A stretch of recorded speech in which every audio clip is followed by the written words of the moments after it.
I seriously shut Kevin Leandro up, which is funny. Finally, I think he shut up. I'm not getting any more emails from this guy.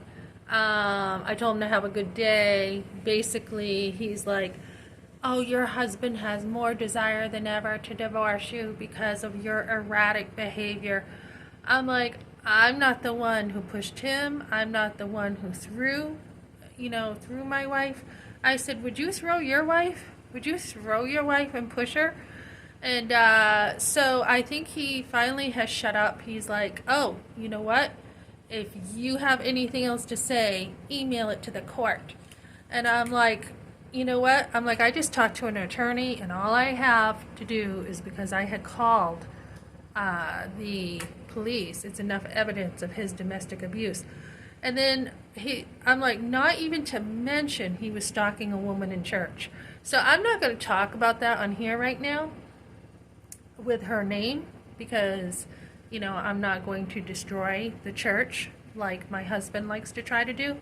But we had a situation where my husband wasn't only in pornography, but I had this situation with a woman at church where she came up to me and she's like, oh, I love your shirt. I had on this purple overcoat jacket. And she's like, she was just giving me a compliment. But my husband, I had already seen him checking this woman out. He was checking her out at church. And so, I was like, oh boy, how do I deal with this one, right? Because she's talking to me and she's getting close to me, and my husband is in pornography checking her out as she is trying to, be my friend. So I didn't know really, the best way to deal with this, and I'm someone who's pretty direct. So I just told her after nicely. I'm like, look, my husband has this problem, didn't really want to say what it was, and I was trying to be careful. And I'm like, look, he is addicted to pornography, right? And he has a difficult time with women. So I was just trying to hint around and say, look, he's just got this, addiction. And I said, so, can you just give me some space here? Because he has an issue, and it's like, I was trying so hard to be discreet. And I don't think she was picking up on it. And I'm like, so he kind of is struggling with you, could you just... So that was between me and her. I just, it says if somebody, if you have a problem with someone, go directly to that person. Don't go running around gossiping about everybody, but go to that person in private. So that's what I did. And then, oh my, it didn't go very well. I think she told her husband or something, and it did not go well. He was ticked. So my husband, I remember seeing this guy in the front of the church taking a fit. I don't know what she said to him, but it didn't go down well, and then on and on it could go. I'm not even going to talk about it. But yeah, my husband in church just checking out other women, always behind my back, checking out other women.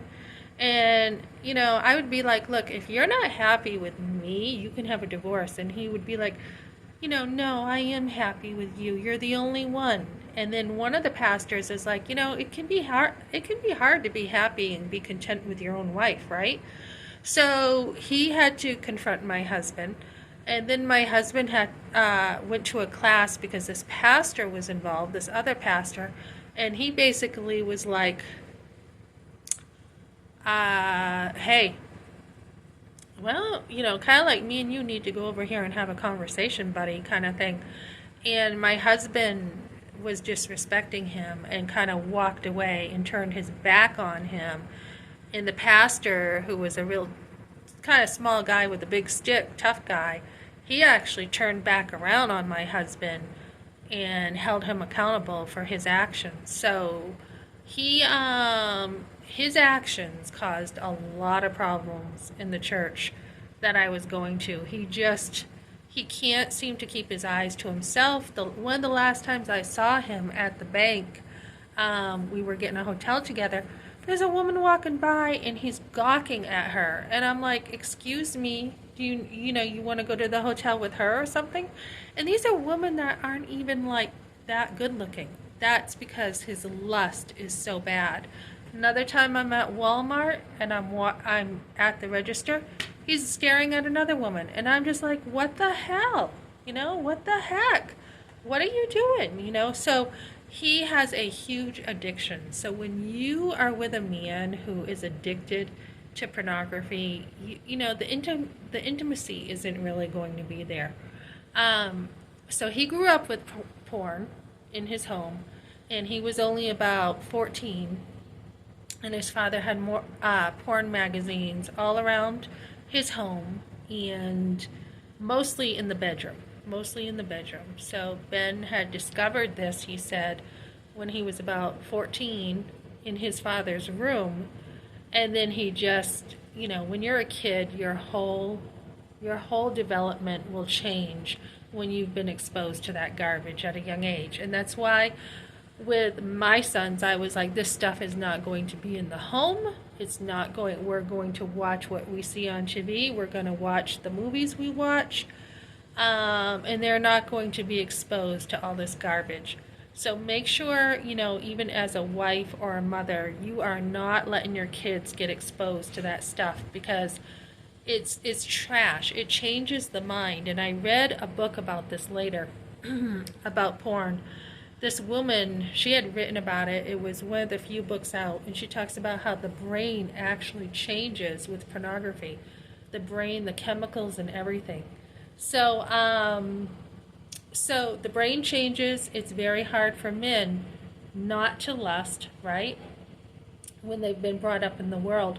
And the only thing that is going to help a man to not do this is to be filled with the Holy Spirit, to be a man of conviction, to know, Jesus said, if you lust after a woman, you have already committed adultery with her. So we have the outward act of adultery, which when I left my husband, I was like, I'm dating somebody else. I'm going out with someone else. Technically, it was adultery, but because I already left and already was like, we are done. He was being mean to me like he is now. I already had known someone from before, and I was like, I'm going to date him instead. So I wasn't a Christian or anything, and there's a big difference between a one-time, okay, we're done, it's over, I'm dating someone else, and a man who is just always, even when I married him, I didn't know he had a pornography issue. And then when we were married, I found out, oh my goodness, I found out his pornography. It was really bad. Like once I went to go in the shed to get something, it was really bad. Another time, I could just go on and on, which I'm not. So when a man is doing that all the time, he's not with you. He's not with you emotionally. He's just not with you. And this went on for years and years. It wasn't a one-time thing. It was years. So make sure you marry a man who has some convictions and some substance to him. Okay, thanks for joining me, ladies.